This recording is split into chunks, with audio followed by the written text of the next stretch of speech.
Hello guys! Good morning! Kamusta kayong lahat? Actually, hindi na good morning kasi na dito, mag-aalas 12 na ng tanghali. So, kakauwi ko lang. After kong pagkahatid kay Irie kanina, diretso ako ng supermarket para mag-grocery. Kukuha sana ako ng video doon, kaso nga lang, nasita na naman tayo na bawal daw kumuha ng video or camera. So, naisipan ko na lang na yung mga pinamili ko ngayon is i-grocery haul ko na lang dito sa bahay. Ewan ko ba bakit ngayon parang lagi akong nasisita, kaya kung mapapansin ninyo, wala akong masyadong ma-upload na, especially tungkol sa mga grocery, supermarkets, mga ganon, kasi sinisita tayo lagi. So walang magagawa, kailangang sundin ang protocol nila na bawal kumuha ng camera, so wag nating gagawin. So yung pinamalengke ko ngayon, good for 2 days namin kasi Friday ngayon, uuwi si Mr. mamayang gabi. So, kailangan may ulam tayo. And, dahil 2 days siya, Friday, Saturday, so Saturday morning, breakfast, and then Saturday na dinner namin.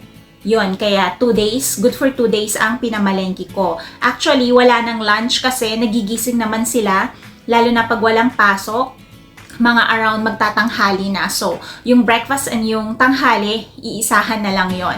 So, let's start guys para naman makapag-grocery haul tayo dahil yung last na nagawa kong grocery haul noon is mga 8 months ago na ata yon, kung hindi ako nagkakamali. Kaya, gawin natin ulit yon para naman kahit papano makapag-upload tayo ng new videos. So, ayun. So, let's start the grocery haul. Ayun, hindi na naman tayo makita. Ano ba yan? So, ito yung basket ko. Every time na namamalengke ako, may dala-dala na akong basket para pag ilalagay nila, dito na lang mismo sa basket ko. So, hindi na naman tayo makita, guys. Kamay-kamay na lang ulit. Ang makikita nyo, ayan. So, ipapakita ko sa inyo yung mga pinamili ko. Unang-una, namili ako nitong bread. Maganda na din yung ganitong pag-grocery haul natin para makita nyo mismo yung mga binili ko. So, ayun. So, sana malinaw ang pagkuha natin. Atong tinapay, dahil pag morning ako, pag gumigising ako, bago ako mag-prepare ng breakfast, nagkakape ako at saka tinapay lang siya. Wala siyang palaman. So, minsan nilalagyan ko siya ng peanut butter or minsan naman cheese lang. Ayun. So, eto, parang pandikoko style siya. And then, dito muna tayo sa mga tinapay. Ito naman, tamago pan siya. Bilog, kaya tamago. Pero, may, gawa kasi siya sa egg. Kaya tamago pan ang tawag. Paborito ni Irie kasi to. At meron ako dito, dango. Malagkit siya. Ayan. 3 colors. And ito daw kasi, bago siya. Bagong labas. Since mag-spring na dito sa amin, lalabas na ang cherry blossom, yung sakura. So, gawa siya sa cherry blossom. Ayan, napakaganda ng kulay niya, di ba? This one. And then, ito naman yung lagi kong binibili. Ewan ko bakit paborito ni Irie ko. Yun. And then, kapag katamad akong maggawa ng kape sa coffee maker, ito na lang, yung parang sa Philippines siya guys, 3-in-1 na siya. So, coffee blend siya. Hachimitsu ang nakalagay. Hachimitsu guys, ibig sabihin honey. Yan. So, ito ang iniinom ko. Pag morning, natamad ako magtimpla ng kape sa coffee maker. And then, next naman, itong, na siya, luto na siya, iinit mo na lang. Chicken rice siya. So, ang ginagawa ko dito, pag ininit ko siya sa kawali, and then, sa isang kawali naman, nagpiprito ako ng itlog, and then, iibabaw ko dito. So, ganito ang magiging itsura niya pag gumawa ka ng itlog. Omelette rice ang tawag. Pero chicken rice kasi siya, so pag nilagyan mo ng itlog, omelette rice siya. Yan. And then, eto naman, yung ginagamit ko pag nagtetempura ko. Kasi sabi ko nga sa inyo, makakakain ng madaming gulay ang mga anak ko kapag ginagawa kong tempura ang mga vegetables. So, eto siya. For tempura yan. Next. Bumili din ako nitong kosyo. Pampalasa siya guys. Kosyo, ano bang tawag natin sa kosyo dyan sa atin? Para siyang pepper and salt na pinaghalo. Ayan. And then, hindi talaga ako palang nakikita na naman no? Ito kasi, ang 3 piraso is for 200 yen na siya. So, kumuha ako nitong kokwa, 2 kokwa, at lemon tea. Yan. Ito kasi, favorite ni Aika, and itong kokwa naman si Airi. So, kumuha din ako nito para mamaya pag sunduin ko si Airi, hindi na ako pupunta ng convenience store para bumili ng kakainin niya. And then, meron din akong binili na 10 pieces na egg. So, ganito yung egg nila dito. 10 pieces siya. And, syempre, hindi mawawala ang fresh milk. Kasi every morning yan, fresh milk.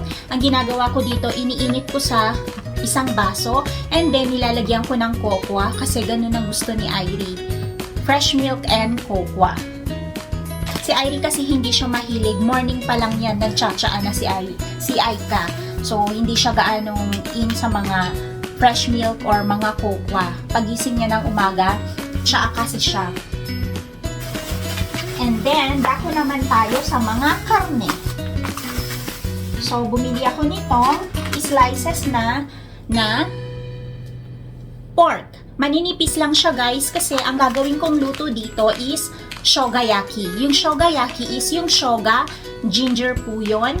Nilalagyan ko ng toyo, kinuskus na ginger, and kinuskus na niniko. Ano ba yung niniko sa atin? Onions, hindi onions, yung isa. Hindi ako makaisip ngayon ng sasabihin ko, ano ba yan? So, pasensya na kayo. So, eto, gagawin ko tong shogayaki. So, ipapakita ko din sa inyo kung paano ko ginagawa. And, hindi ko siya kasi niluluto sa kawali. Niluluto ko siya doon sa yung ihawan para malaglag yung yung abura, yung mantika niya. Kasi alam niyo na si Mister, pag tumatanda na, nagiging masela na sa pagkain. So, hanggat maaari, ayoko na pinapakain siya na yung nabababad sa mantika. Actually, yung mga tempura guys, hindi siya kumakain nun kasi babad sa mantika, hindi niya type. And, dahil request ni Mister, ang adobo, so mag-aadobo tayo mamayang gabi, bumili ako nitong slices na siya, na hati na siya ng maliliit na manok. Ayan siya guys. Ang kagandahan lang sa mga supermarket sa Japan, may mga ganito na nakapack na slices na siya. So, hindi ka na mahihirapan na mag-slice. Yan. So, marami na din itong laman and nakamura na din ako dito guys. So, ayun, mamayang gabi mag-aadobo tayo. Kasi yun ang request ni Mister.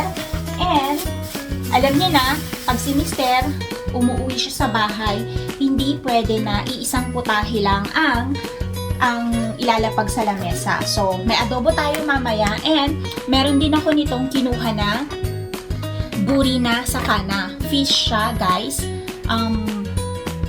Mackerel ata ang English nitong buri.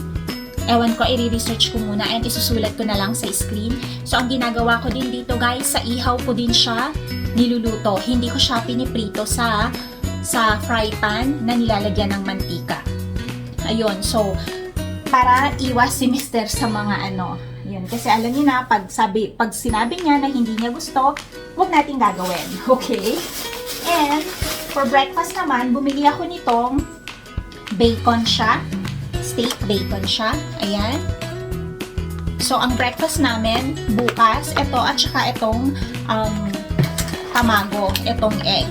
Piprito ko lang to sa konting mantika and breakfast na namin yan. So, dahil naubusan din tayo ng ketchup, bumili ako nitong Kagome na ketchup. Ayan. And, dako naman tayo sa vegetables. Since may mga vegetables pa ako sa ref, yung mga isasahog ko sa adobo, meron pa akong patatas, may carrots pa ako. Yan, so hindi na ako namili. So, dahil tempura, gagawa din ako ng tempura bukas. Ipapartner ko dito sa shogayaki. Kasi ito ang for mamayang gabi namin, itong adobo tsaka yung isda. So, bumili ako nitong asparagus para itempura kasi favorite ni Airi at Aika ito. Ayan. tig-3 piraso lang siya, pero pag hinati mo siya, ang 3 nito magiging 6. Ganun din dito. Itetempura ko ito. And meron din kasi akong satsumay mo sa ref, yung kamote na natira. Favorite kasi ni Aika ang kamote na tinetempura. Kaya, ayun, gagawin ko ito bukas. And, ito din, piman, bell pepper na green. Ang lalaki, diba? So, lalagyan ko ng konti dito sa adobo na gagawin ko. At saka yung matitira, gagawin ko naman for tempura dahil masarap din na tinetempura itong green bell pepper. And then, syempre, hindi mawawala sa tempura natin ang mushroom. Number 1 favorite ni Irie din ang mushroom. So, para makakain ang anak ko ng vegetables, itempura natin ang mga ito para makakain siya. And then, last but not the least, itong napakaraming sibuyas na pagkalaki-laki. Ayan. So, magagamit natin to ng ilang araw. Kaya, napakalaki din, di ba guys? So, ayun. Ito lang ang mga pinamili natin. So,